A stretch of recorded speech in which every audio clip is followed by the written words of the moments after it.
MIDCच्या मंजुरीसाठी सुरुवात झाली। 19ला पराजय झाल्याच्या नंतर त्यांनी सुरुवात केली, पण मनामध्ये पाप आहे। नीरव मोदीची जागा MIDC मध्ये घेण्यासाठी हा अट्टहास आणि आटापिटा सुरू आहे। ते नीरव मोदीसाठी लढतायत। मी कर्जत जामखेडच्या युवकांसाठी लढतोय, त्यांच्या सुशिक्षित बेरोजगारांना युवकांच्या हाताला काम मिळालं पाहिजे यासाठी लढतोय। त्यामुळे आता उद्योग विभाग या निर्णयापर्यंत येऊन पोहोचलेला आहे की गेल्या अधिवेशनात दिलेली जी काही कागदपत्र होती त्या कागदपत्राच्या आधारे काल माननीय उद्योग मंत्री उदय सामंत साहेबांनी निर्णय जाहीर केलेला आहे की तुम्ही दिलेले कागदामध्ये तथ्य आहे, सत्यता आहे, आम्ही पडताळून पाहिलेली आहे। त्यामुळे तिथे नीरव मोदी जो आहे तो देशाला फसवून भगोडा हा देशद्रोही बाहेर गेलेला आहे। त्याची जमीन आपल्याला MIDC साठी घेता येणार नाही। त्याचबरोबर तिथल्या स्थानिक शेतकऱ्यांनी आणि ग्रामपंचायतीने ठराव केला की या MIDC ला आमचा विरोध आहे। या दोन कारणासाठी काल MIDC त्या जागेवरची रद्द केली, पण त्याच वेळेस दुसरा निर्णय जाहीर केला की कर्जतमध्ये MIDC करणं गरजेचं आहे, तुमची मोठी मागणी आहे आणि त्यामुळे युवकांच्या हाताला काम मिळालं पाहिजे।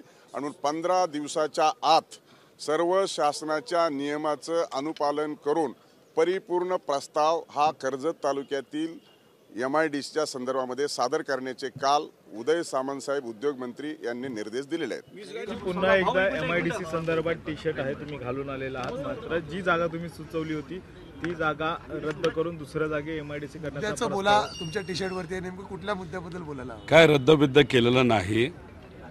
जे काय अधिकारी MIDC तिथे उपस्थित होते त्यांनी मंत्री महोदयांना हेच सांगितलंय की तीच जागा योग्य आहे।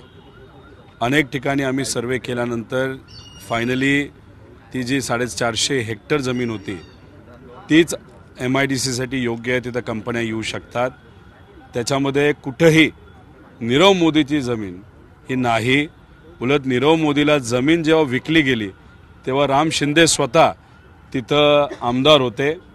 जर काय त्यांच्या दोघांमध्ये वाद झाला असेल आर्थिक तो त्यांचा व्यक्तिगत आहे, पण नीरव मोदीची जमीन या MIDC मध्ये कुठेही नाही।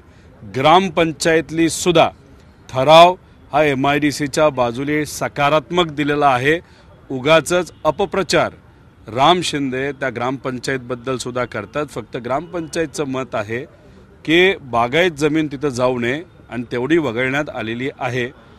MIDC तिथं यावी यासाठी गडकरी साहेबांना विनंती करून 2 मोठे नॅशनल हायवे हे मतदारसंघामध्ये यावे यासाठी आम्ही पाठपुरावा केला, त्याला यश आलं।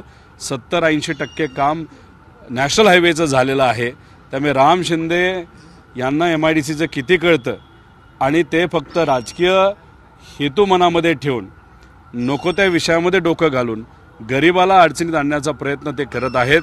पण तरीसुद्धा MIDC ही माझ्या मतदारसंघात तिथंच होणार, अनेक कंपन्या तिथंच येणार आणि त्याच्याचबरोबर फक्त मतदारसंघातला हा विषय घेतला नाही तर त्याच्याबरोबर 800 किलोमीटर चालत असताना बऱ्याच युवांनी त्यांच्या पालकांनी आम्हाला विनंती केली की त्या तालुक्यामध्ये सुद्धा MIDC असावी आणि आमच्या युवा संघर्ष यात्रेमध्ये सुद्धा आम्ही हाच मुद्दा घेतलेला आहे की प्रत्येक तालुक्यात जिल्ह्यात मोठ्या MIDC आणि चांगल्या कंपन्या तिथे याव्यात। राम शिंदेंनी काल लोकशाहीसोबत बोलताना असं सांगितलं होतं की सर्वेक्षणाची कागदपत्र सगळी त्यांच्याकडे आहेत, तुम्हाला खुलं आव्हानही केलेलं आहे की समोर या आणि चर्चा करा। बोलवा त्यांना, आपण कागदपत्र घेऊन बसूया। लागलं तर 3 वाजताची वेळ ठरवा, ते आल्यानंतर विचारा, मी सगळे कागद घेऊन येतो, ते कागद घेऊन येतील आणि जिथं बसायचं तिथं आपण बसू। आहे का हिंमत तर या आणि दाखवा नीरव मोदीची जमीन कुठे आणि नीरव मोदीची जमीन कधी विकली गेली, कधी नीरव मोदीला घेतली, तेव्हा तिथं आमदार कोण होतं हे तुम्ही तिथं सांगा। आणि खोटी खोटी नावं कोणाकोणाची त्यांनी तिथं घेतली, एका महिलेचं नाव त्यांनी घेतलं जे खऱ्या अर्थाने त्या महिलेवर अन्याय आहे। हे सगळे मुद्दे आपण चर्चेत आणून मग बघूया।